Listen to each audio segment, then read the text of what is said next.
Sa mga may jowang Pakistani dyan o manliligaw na Pakistani, ito muna ang hingin nyo sa kanila ha, bago kayo magpaligaw o bago nyo sagutin. Hingan nyo ng status sa NADRA mga kapanay para makasigurado kayong binata. Para makasigurado kayong wala palang asawa sa Pakistan. Kasi nga yung iba, sasabihin niyang binata sila, ay hiwalay, alang asawa, hiwalay kasi nasa abroad pala siya, ganun. Binata kasi nasa abroad, pero may asawa pala. Kaya ako sinasabi sa inyo to, nahingan nyo para hindi kayo maloko. May paraan na ngayon para hindi kayo maloko. Kaya wag magpaloko, hingan nyo na status mga kapanay.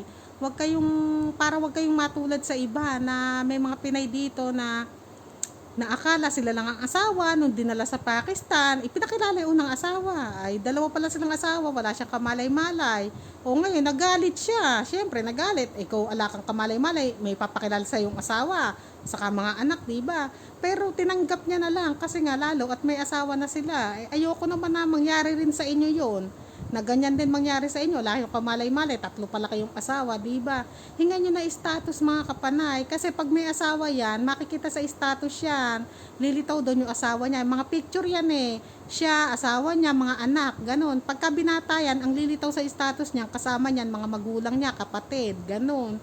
Hingan nyo na status mga kapanay, ha? Galingan nyo, huwag kayong magpaloko, may mga paraan na ngayon para hindi kayo maloko, huwag kayong magpakatanga na porkit sabihin ni Pakistani na hindi niya alam yung NADRA, ay maniniwala ka na, imposibleng hindi niya alam NADRA. Doon siya kumukuha ng passport, doon yung birth certificate niya. Kaya imposibleng sasabihin na hindi niya alam yung NADRA. Huwag kayong magpaniwala sa mga kasinungalingan, na kesyo may baha, hindi ako makakuha. Kesyo malakas ulan, ay hindi ba humihinto ang ulan?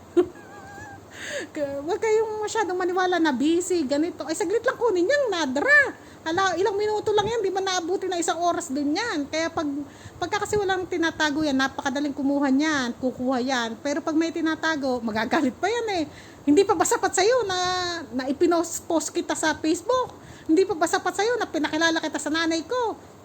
Ganun pa yan hindi mo alam, ang pakilala naman sa'yo, friend. Ang friend dito, girlfriend. Kasi, ang girlfriend dito, babaeng kaibigan.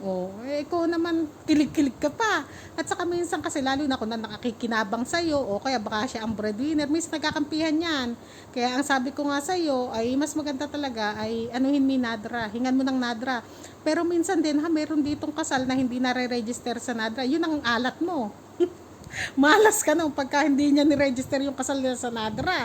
Hindi mo mahalalaman yun, hindi mo makikita, diba? Pero kadalasan naman dito ng kinakasal, inire-register nila sa NADRA. Kaya makikita mo yan kung may asawa o wala. Kaya yung galit na galit pa, yung madam kasi ayoko siyang hingan kasi baka magalit siya. Tanga ka ba? Matakot siya sa galit mo. Ba't ka magagalit para sa kinabukasan mo yan, para sa sarili mo yan, huwag kang maloko, tas matatakot ka. Tigil-tigilan nyo sa ganyan-ganyan nyo. Dapat nga siya matakot, pag di ka bigyan, magalit ko ang magalit. Pagka ayaw ka niya talagang bigyan, i-block mo na lang yan. Alang magandang papupuntahan niya, sigurado may asawa yan, mga kapanana. Sabi ko sa inyo, kahit allowed sila mag-asawa na hanggang 4, napakahirap may kahati sa asawa. Pag-isipan yung mabuti. Lalo na yung iba na mga single mother, may mga anak sa Pinas, baka mamaya hindi na kayo pagtrabahuhin, ganyan. Paano yung mga anak nyo?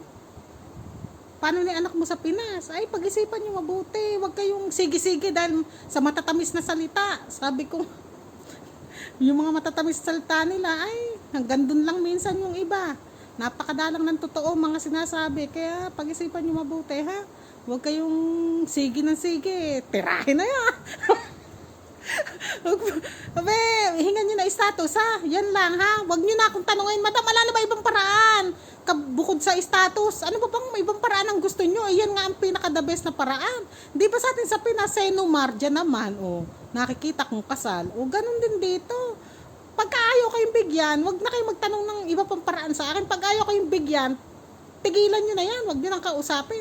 Ganun lang kadali yun. Madam, mahal ko na. Bahala ka na sa buhay mo. Matanda ka na. Wag ka nang magtanong sa akin. Nanggigigil ako.